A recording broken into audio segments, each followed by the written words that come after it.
ಅವರು ಏನು ಬೇಕಾದರೂ ಕೊಡ್ತಾರೆ. ನಾನು ಕೆಲವೊಂದು ವಿಷಯದಲ್ಲಿ ನಾನು ಹೇಳಿದ್ದೇನೆ. ನಾನು ರಾಜಕೀಯಕ್ಕೆ ಬರೋಕ್ಕಿಂತ ಮುಂಚೆ, ರಾಜಕೀಯಕ್ಕೆ ಎಂಟ್ರಿ ಹಾಕಿ ಮುಂಚೆ ನಾ DSS ಸಂಘಟನೆಯವರು ನನಗೆ ರಾಜಕೀಯಕ್ಕೆ ತಂದಿರೋದು. ಸಾಗರ್ ಬಣದವರು, PG ಸಾಗರ್ ಸರ್ ಏನಾದಾರಲ್ಲ ಅವರು ಬಣದವರು, ಮಲ್ಲಿಕಾರ್ಜುನ್ ಕ್ರಾಂತಿ ಅವರು ಬಣದವರು, ಚಂದ್ರಶೇಖರ ಹಸ್ನಾಪುರ್ ಅವರು, ದಲಿತ ಸಂಘರ್ಷ ಸಮಿತಿಯಿಂದ ನಾವು ರಾಜಕೀಯಕ್ಕೆ ಎಂಟ್ರಿ ಆಗಿದ್ದೇವೆ. ನಾನು ಎಲ್ಲಾರು ಹೋದಾಗ ನಾನು ಹೇಳ್ತಿರ್ತೇನೆ, ನಾವು ಸಂಘ ಪರಿವಾರದಿಂದ ಬಂದಿದ್ವಪ್ಪ ಅಂತಂದ್ರೆ ನಾವು ದಲಿತ ಸಂಘ ಪರಿವಾರದಿಂದ ಬಂದಿವ್ರಿ ಅಂತ ನಾವು ಹೇಳ್ತಿರ್ತೇವೆ. ಓಲಿ ಆ ತರ ಪ್ರಿಯಾಂಕರಿಗೋರು ಎಲ್ಲಾ ಕಡೆ ಹೇಳ್ತಿರ್ತಾರೆ, ನೀವು ಯಾವ್ದಾರ ದಲಿತ ಸಂಘಟನೆ ಪರಿಯಿಂದ ಬಂದಿದ್ದೀರಾ, ಯಾವ ಸಂಘಟನೆಯಲ್ಲಿ ನೀವು ಯಾವ ತರ ಭಾಗವಹಿಸಿದಿರಾ ಹೇಳ್ರಿ. ನಾವು ಎಲ್ಲ ನಿಂತು ಸ್ಟೇಜ್ ಮೇಲೆ ಹಾಡಾಡಿದ್ವಿ, ಕಟ್ಟೆ ಕಟ್ಟುತ್ತೇವ ಅಂತ ಹಾಡನ್ನು ಆಡಿದ್ವಿ ಅವ್ರ ಜೊತೆಗೆ.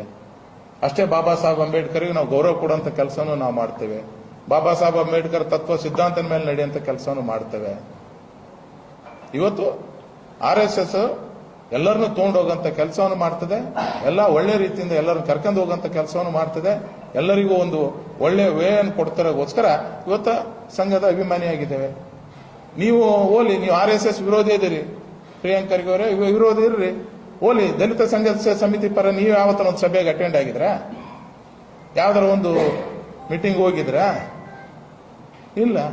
ಸುಮ್ಮನೆ ಹೇಳಿಕೆ ಕೊಡೋದು ಬಹಳ ಈಸಿ ಅದ, ಆ ತರ ಕೊಡಕ್ ಹೋಗ್ಬೇಡ್ರಿ. ಸಂಘ ಇವತ್ತು ನಾವು ಹುಟ್ಟಕ್ಕಿಂತ ಮುಂಚೆಯಿಂದ ಬಂದಿದೆ, 100 ವರ್ಷ ಆಗ್ತದೆ. ಖುಷಿ ಪಡೋಂತ ಕೆಲಸ ಮಾಡ್ರಿ. ಅದನ್ನ ಬಿಟ್ಟು ಈ ತರ ಹೇಳಿಕೆ ಕೊಡೋದು ಬೇಡ ಅಂತ ನನ್ನ ಒಂದು ಮಾತು.